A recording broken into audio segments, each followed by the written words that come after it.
Bang Hilonggo.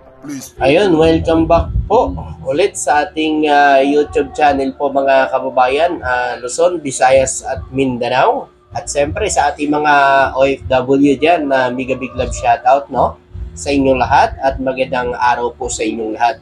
So ito po, may share lang ako sa inyo mga kababayan. Ito yung sinasabi ko sa vlog ko nakaraan tungkol sa sinabi ng INC na sinisipa itong mga didiles dahil gustong sumali po no sa rally ng INC no sa Iglesia ni Cristo.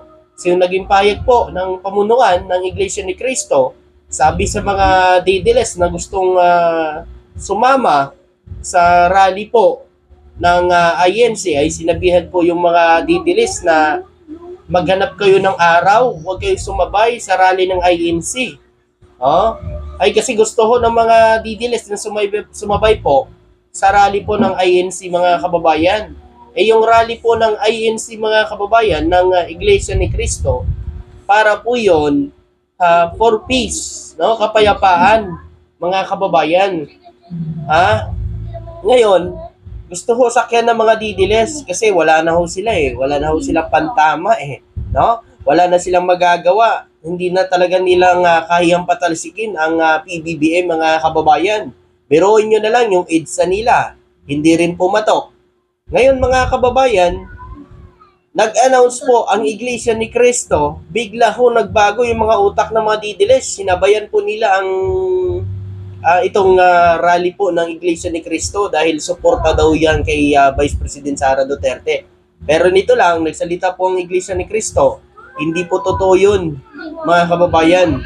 So, hindi po totoo yung pinapalaganap po ng mga didiles, mga kababayan, na suportado ng Iglesia ni Cristo ang Vice President Sara Duterte. Ang rally na yon sa January 13, yan po ay pagpapakita ng pagsuporta ng Iglesia ni Cristo sa panawagan ni PBBM na wag nang ipa-impeach si Vice President Sara Duterte. Kasi biruin nyo mga kababayan, lima na ang nag-file ng impeachment versus Vice President Sara Duterte mga kababayan. 5 na mga kababayan. So ngayon mga kababayan, di ba sila ang naglabas niyan. Hindi pa nga inilalabas ng INC, hindi pa nagpayag po ang INC. Pero nilabas na ho ng mga didiles mga kababayan na support daw ang rally nila sa January 13, suporta daw kay Vice President Sara Duterte, mga kababayan. So, hindi ho totoo yun. Ang pinapalabas lang nila, mga kababayan, iwan ko na lang bakit ginagamit nila yung INC, mga kababayan. Kung sinasabi ho nila na sila ay marami, sinasabi nila na 8 millions sila, bakit aasahan nila yung rally ng INC? Bakit hindi sila mismo ang mag-rally, mga kababayan? Ipakita nila na marami sila kasi lagi hong sinasabi ng mga didilis mga kababayan na marami daw sila, mga kababayan. Saan ba banda? Yung EDSA nyo, yung liwas ang Bonifacio nyo, walang nangyari. Ngayon, ito na naman po mga kababayan. Itong yan yung nakaitim na yan mga kababayan. Yan, yung naglabas din nakaraan na suportado daw ng INC, si Vice President Sara Duterte. Yan, siya yung naglabas yan. Ngayon mga kababayan, para hindi sila mapahiya, dahil na-fake news na naman sila ng INC at nabuking sila ng INC mga kababayan sa kanilang binabalak. Ngayon mga kababayan, may bago silang issue. May bago silang issue mga kababayan na binabato ngayon sa INC at si BBM ang tinuturo mga kababayan at si First Lady. Sabi niya, mga kababayan, totoo ba ito, Iglesia ni Cristo, ang laki ng utang? 7.5 billion ang utang daw ng Iglesia ni Cristo na puno ng misteryo. So, yun doon sinasabi nila mga kababayan. Alam nyo, kung meron naman talagang ganyang utang ho ang Iglesia ni Cristo, bakit hindi nyo po patunayan sa korte? Sana no, yung mga ganitong naglalabas ng mga ganito ay patulan ng Iglesia ni Cristo at kasuhan. Kasi mga didilis nilalabas na naman, may utang daw umano ang Iglesia ni Cristo at iniipit daw po umano ni PBBM at ni First Lady.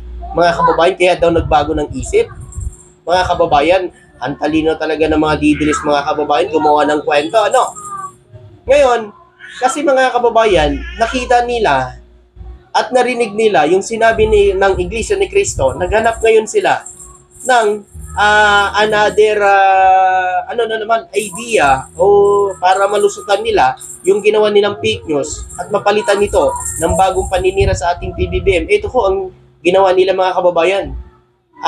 Sinabi nila na may utang daw ang INC ngayon mga kababayan at ito daw po ang ginagawa ko ngayon. Iniipit ho daw umano ni PBBM at ni First Lady mga kababayan. Ang ano nga ng bungangin ito, kaso ayoko na iparinig ko sa inyo eh. Pinanood ko lang yung video yan, sinasabi niya mga bangag, Santana o Santanas, sabi niya, alam niyo mga kababayan, kayo pala yung mga anghel eh. No? Pero bakit nabibitawan niyo yung mga ganyang salita? Yung mga masasamang salita, kung anghel kayo. Mga didilis. Ang gagaling ninyo, maggagawa ng kwento.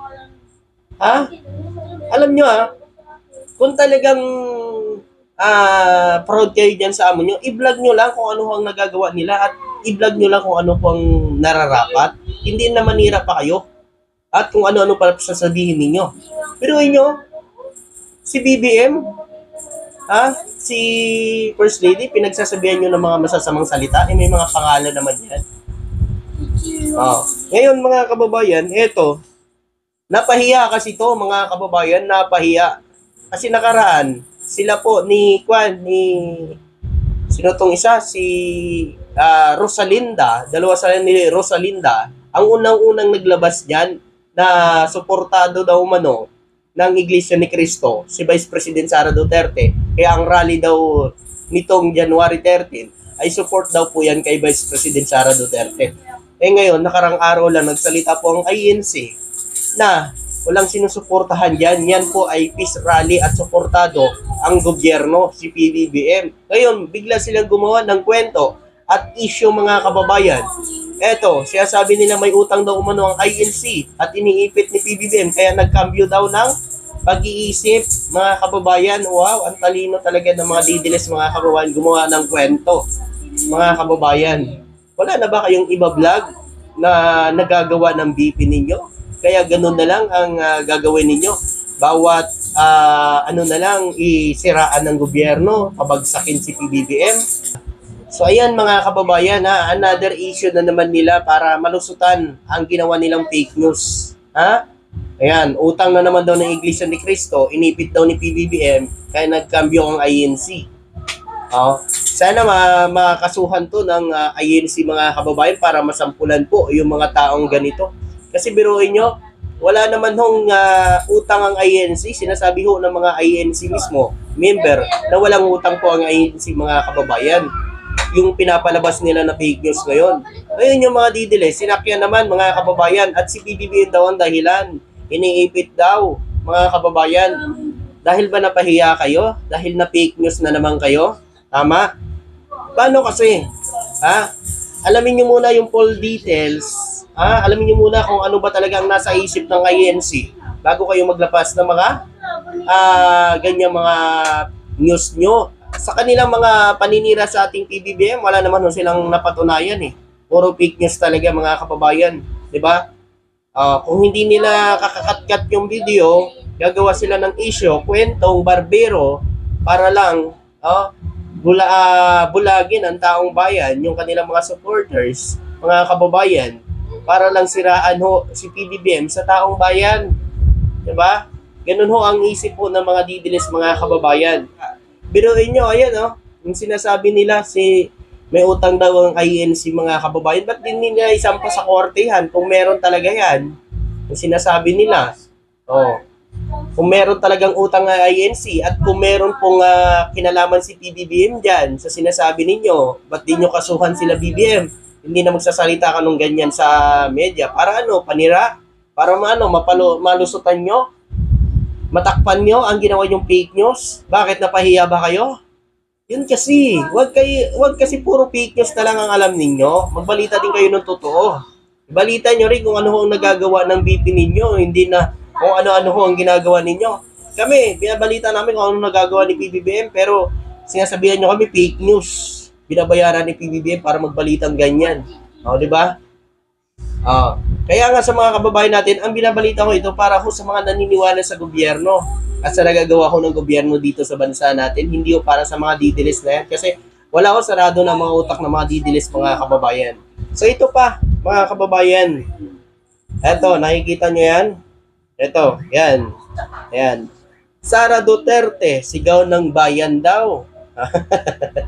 So, ito fake news na naman mga kababayan. Hindi porke may nakaread lang na ilaw, may nakaread na suot, ay Duterte na.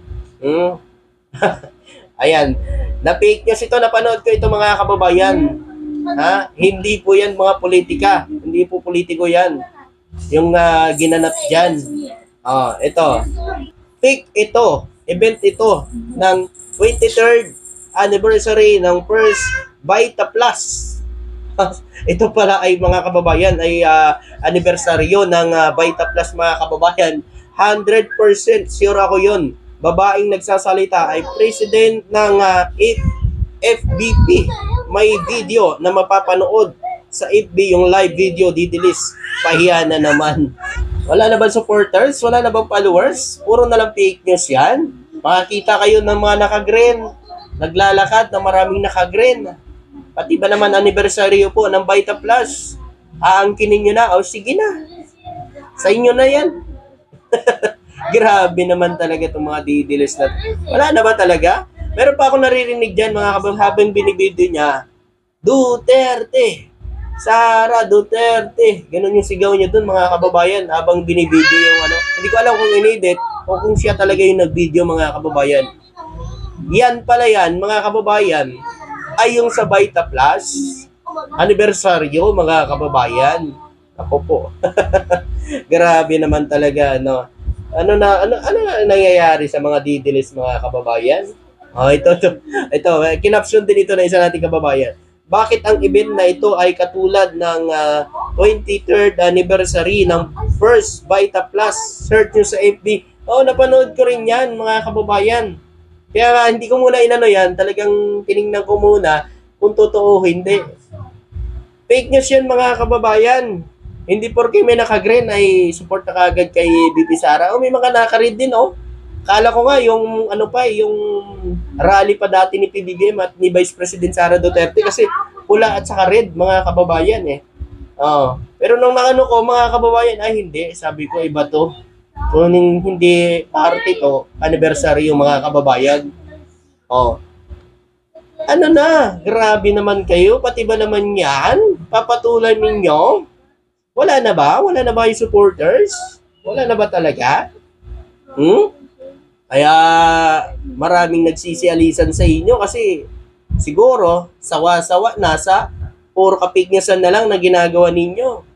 Number 1 na yung idolo nyo na nasa Amerika na ayaw umuwi dito sa Pilipinas. Puro ngawa na ngawa. Porque nasa Amerika. Marlika, ito lang masasabi ko sa iyo. Umuwi ka sa Pilipinas at patunayan mo yung sinasabi mo. Dito ka umuwi sa Pilipinas. Inuto mo lang yung taong bayan dyan Tingnan mo dito kung anong sitwasyon sa Pilipinas. Dito ka pumunta ka rito. Umuwi ka. Takot ka dahil sa dami ng kaso mo umuwi ka rito, harapin mo. Kung talagang matapang ka at talagang para ka sa taong bayan. Di ba nga hindi ka lang nabigyan ng posisyon. Kasi bigyan ka na ng posisyon, namili ka pa. Arte-arte mo pa. Ngayon, ngawa ka na ngawa dyan sa Amerika. Umuwi ka rito. Umuwi ka rito para magkaalaman. Yan natin malalaman yung sinasabi mo kung totoo o hindi. Kasi, ang tagal mo nang sinasabi yan. Inuuto mo na lang yung mga followers mo. Wala ka naman napapatunayan. Grabe naman yan. Tapos yung mga uto-uto mong followers naman, naniniwala naman sa'yo. Bakit hindi mo ilabas yung totoo? Hindi mo ilabas yung mga ebidensya mo. Ang tagal-tagal mo na, sabi mo may ebidensya ka na nagpapatunay kay BBM na nagdodroga. Pero wala ka namang inilalabas. Puro lang naman na sabi-sabi. Wala namang ipinapakita. Dinoto mo lang mga supporters mo. So yun po, maraming salamat at magandang araw po sa inyo lahat. Thank you.